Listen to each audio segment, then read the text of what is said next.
কপির ডাঁটি ফেলে না দিয়ে কিভাবে খাওয়া যায় দেখুন। এর নাম হচ্ছে কপি ডাঁটি বাটা। প্রথমে এইভাবে ডাঁটিগুলো টুকরো টুকরো করে কেটে সিদ্ধ করে লবণ দিয়ে সিদ্ধ করে নেওয়া হয়েছে। ডাঁটিগুলোর সঙ্গে এই কোয়া রসুনগুলো দেয়া হবে আর এই লঙ্কাগুলো দেয়া হবে।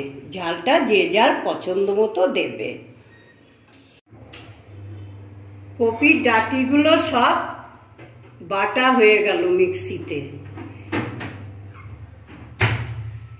এইবার উনুনে কড়াই দিয়ে তেল ঢেলে দিলাম পরিমাণ মতো।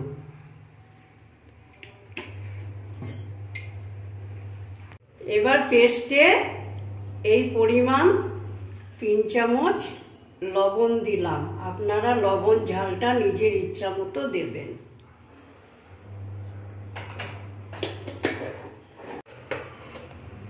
এই হলুদটুকু দিয়ে দিলাম।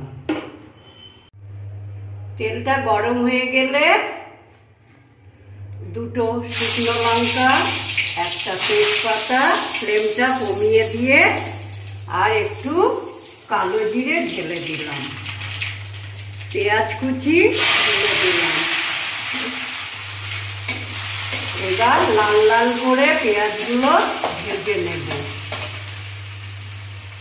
পেঁয়াজটা তাড়াতাড়ি নরম করার জন্য 1 ফোঁটা নুন ফেলে দিলাম।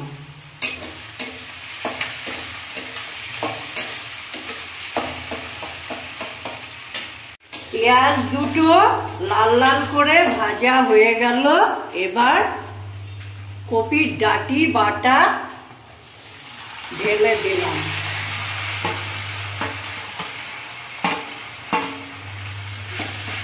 তারপরে অনবরত নেড়ে নেড়ে এটাকে কষাতে হবে।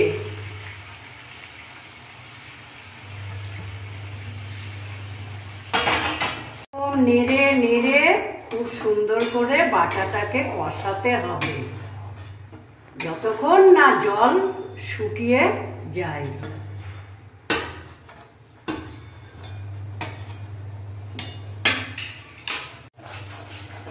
এইভাবে ফুলকপির ডাঁটি কষাতে কষাতে যখন জল পুরো শুকিয়ে গেল, তারপরে রেডি হয়ে গেল আমার ফুলকপির ডাঁটি বাটা।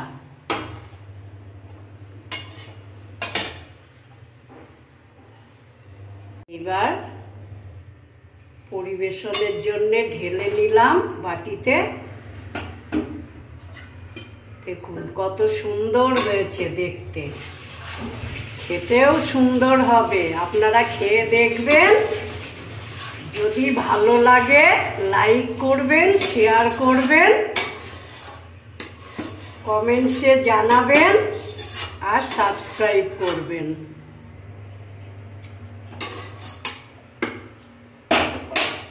ফুলকপির ডাঁটি বাটা রেডি হয়ে গেল।